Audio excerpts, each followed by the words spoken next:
Hi, I'm here at the Boston Harbor Hotel with Bill Brodsky. He's the managing director.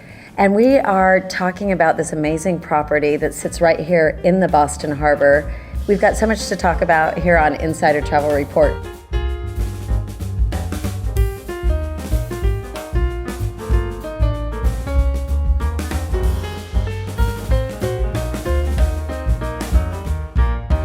So Bill, welcome to our program. This is the first time I've stayed at your property. Oh, well, thank you for staying with us and having me on the show. Yeah, it's been outstanding. So tell me a little bit about the property. I think there's a lot of history here. You can see out behind us. We've got the harbor right here. This is in premium location. Yeah. Tell us a little bit about the history of the property. Yeah, it's pretty amazing. The hotel was built in 1987, and this is all pre-Big Dig when, there was the city was bifurcated. Now let's talk about the Big Dig for a minute, because that means that they built all new freeways right through the middle of town and dug everything up. And so if you don't know what Big Dig is, this was a big dig. This was one of the biggest construction projects in the country's history, where we took an elevated highway and basically put it into a tunnel system. And that really reconnected the waterfront with the rest of the city. Wonderful, wonderful. And so what happened? Did you guys end up taking pre-existing space and converting it into a hotel? Was it office buildings, or what was this property exactly? Yeah, so this was actually a shipping wharf built by John Rowe in 1764. And it had operated for about 100 years and just started to deteriorate over time. So this was all fresh, a complete rebuild. And it really was the catalyst to kind of spark the waterfront's reinvention here in Boston. Now, I say I've walked past this property a million times because you've got the big red flag, big United States flag flying out, red, white, and blue right out front, and not even recognize that it was a hotel. And now it's like you can't miss it. Yeah. Okay. Yeah, You've got prime location. We certainly do, and that archway has become really the gateway of Boston. Yeah, and you can hear it. You can hear the ships out in the harbor right now getting ready to leave. Yeah. So tell me a little bit about what you guys are experiencing this year. You've got FIFA soccer here, a flurry which we of were activity. Here for. Yeah.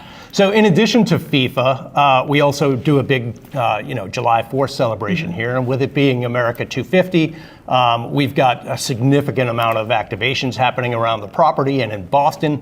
But what I'm most excited about is we actually have Sail Boston coming to town in early July, where we're going to have about 60 tall ships from around the world kind of do a parade of sail through the harbor. And we'll have two of the ships staying right here on our Rose Wharf.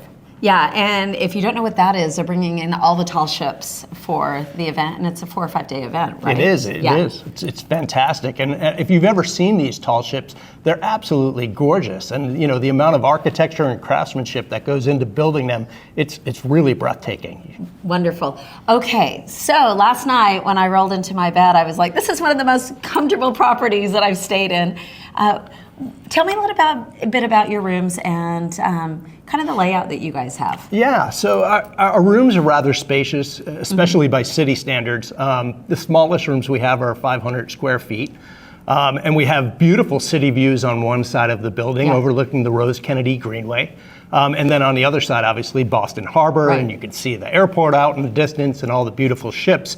So I think the design is really to be more modern nautical, right, paying homage to the sea, but really about serene kind of spaces where people can really just, have some tranquility in a bustling city.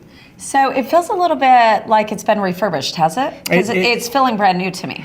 We did a renovation about 10 years ago, but we have an amazing engineering team that really keeps the rooms in top shape. Fresh. Yeah. And we're actually already talking about our next renovation. Oh, well, I felt like it felt refreshed. Great. The bedding is so great, and every time I walk into a room, it all comes down to like the comforter, the pillow. Yeah. Bathroom space, really spacious, which is nice.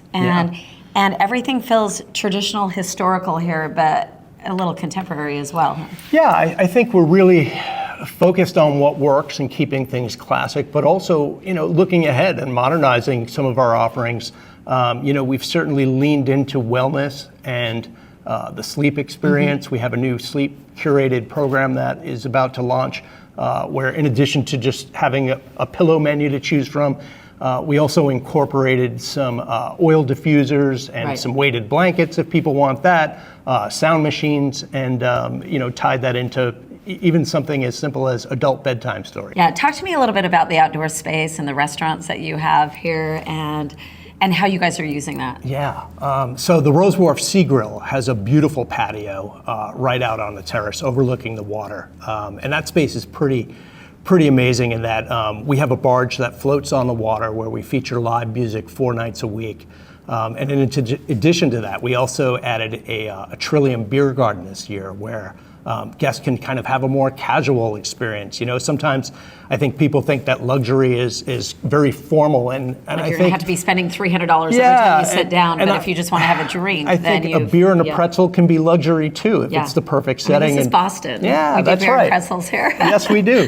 Talk to me a little bit about inbound traffic coming into the U.S. right now, because when I talked to Alyssa, your business development manager, she was telling me that you have quite a bit of traffic coming through, although the news reports that nobody's coming in from the United States, but I'm seeing people from all over. Yeah, I mean, certainly it's a special time in the city with FIFA here. So we're seeing a lot of people from different spaces around Europe and the world. But what about on a normal basis? On a normal basis, we do a tremendous amount of business with the UK, with Canada, and we're also starting to see a lot more from emerging markets here. Boston is just an amazing city, right? It's a technology hub. Yeah. It is a bioscience hub. It is a university hub. And I think, people want to meet in cities that have access to really smart people and all of the programming that they bring as far as seminars and talks and classes. It's obvious walking through the halls today, you've got several meetings going on here. Tell me about your meeting and corporate incentive space that you guys can do at the hotel. Yeah, we have 20,000 square feet of meeting space, and our space is amazing, and it truly inspires innovation. It's all open air, it features waterfront views, all of it. We have top-of-the-line, state-of-the-art technology. This is all new. We renovated the space and all of our banquet spaces a year ago. And I think what we really hone ourselves on is the level of service that we're able to provide and the flexibility that we can have with our clients, in addition to the amazing food and beverage that we have here on property.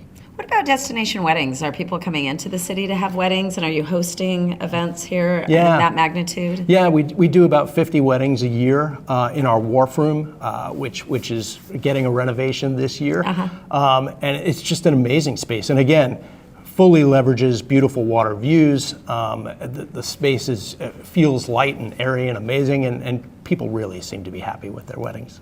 Yeah, now you guys are part of Internova, also Virtuoso? Yep.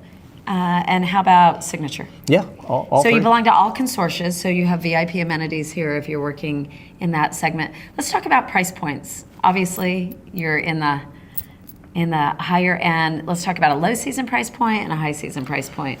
Yeah. And when is low season for Bostonians, if you're not familiar with it? Yeah, typically low season is Q1, January, February, March, when it's a little bit colder in Boston. There might be some of the white stuff I like on how the he said ground. a little bit colder in Boston.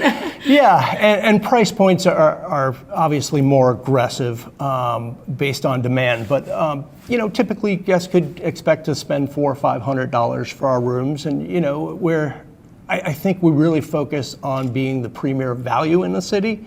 Okay. I know some might think that's expensive and some might not. I think it really translates into the type of experience that you're looking for. And what about during high season? yeah. Summer, 4th of July? Yeah, high season, I would say our consortia rates can be anywhere upwards of $800 to $1,200 based on Which is totally on normal what it is. for a city stay. When you guys are looking to attract a client base, what's your ideal client avatar for that? Yes. Well, I don't think there is one client. Because right? I'm seeing families, I'm seeing Yeah, sports I fanatics. think it really depends on when you want to come. I mean, certainly we see more families during the weekends. And do you guys have rooms that that connect, or we family have, rooms? Yeah, we have a wide variety of connection rooms. We have suites that can go as high as 4-bedroom suites. But in addition to that, we certainly do a lot of business travelers here, and all our rooms feature, top grade technology, Wi-Fi, desk, They're comfortable, they're quiet, and of course the beautiful water views. Let's talk about wellness for a minute. I've heard that there's a gym. Obviously, I haven't visited it yet. Because when I'm at a hotel, I never want to go to the gym. Well, I can tell you, but our health club is one of the highlights of the property. We recently renovated it. It's an $8 million build out, completely from scratch, and it is truly a wellness hub. In addition to having a beautiful pool and every piece of workout equipment you can possibly think of, we also really leaned into wellness and recovery. We have a few of the infrared saunas that feature the salt therapy. We have recovery boots and hyper ice guns all around, and we even have individual workout pods for guests. Wonderful, wonderful. Let's talk about your staff and crew for a minute here. They all seem really welcoming.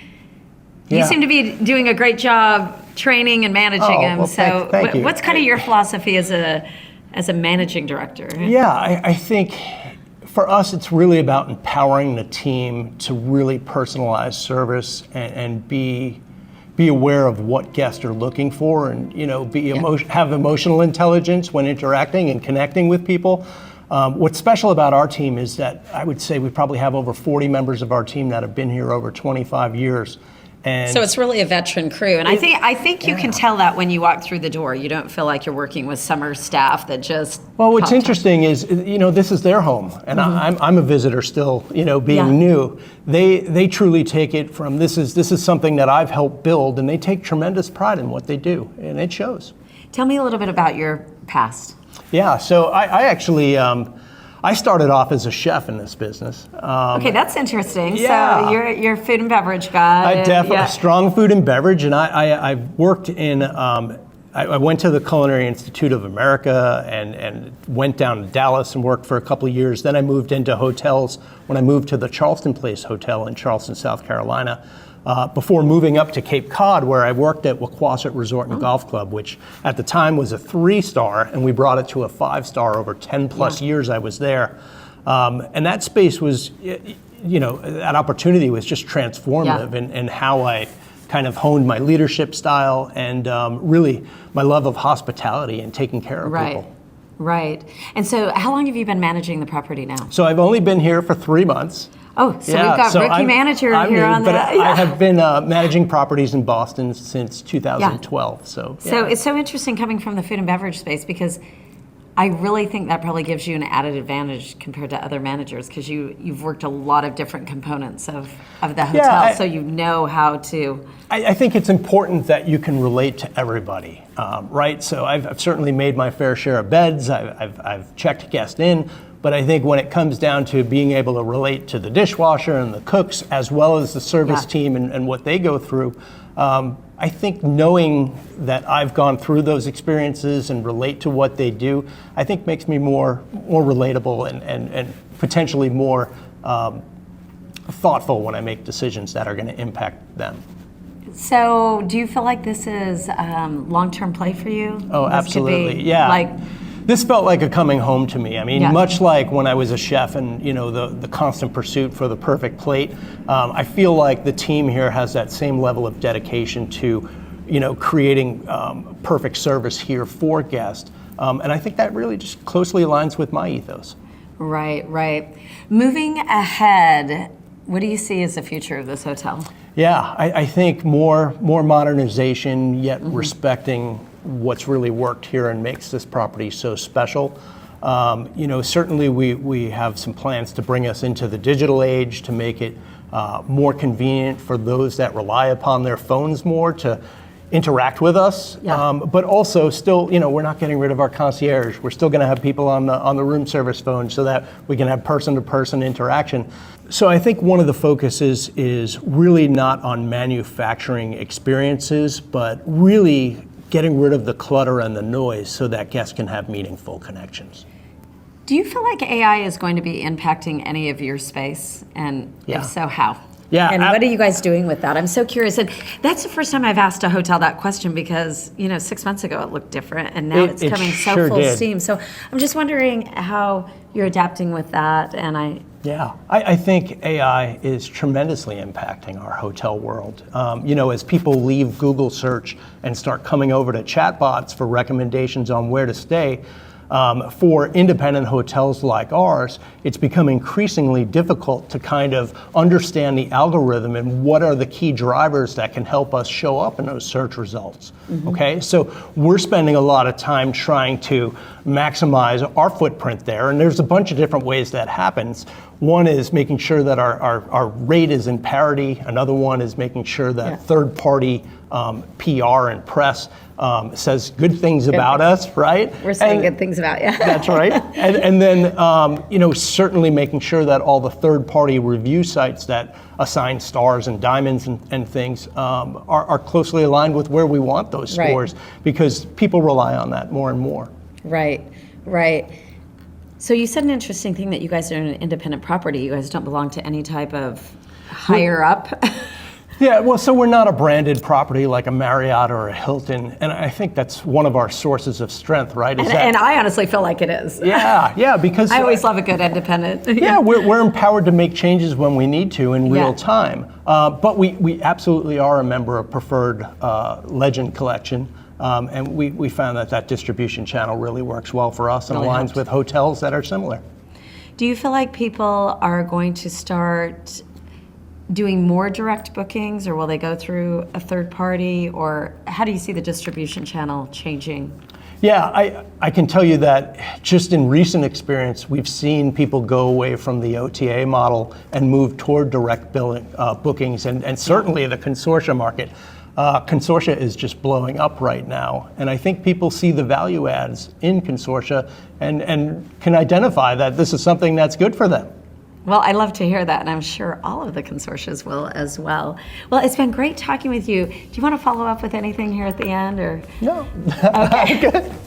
Thanks for having us. This is the Boston Harbor Hotel. This is Bill, your managing director, and this is one great property to stay at. I'm Angela Hughes with Insider Travel Report.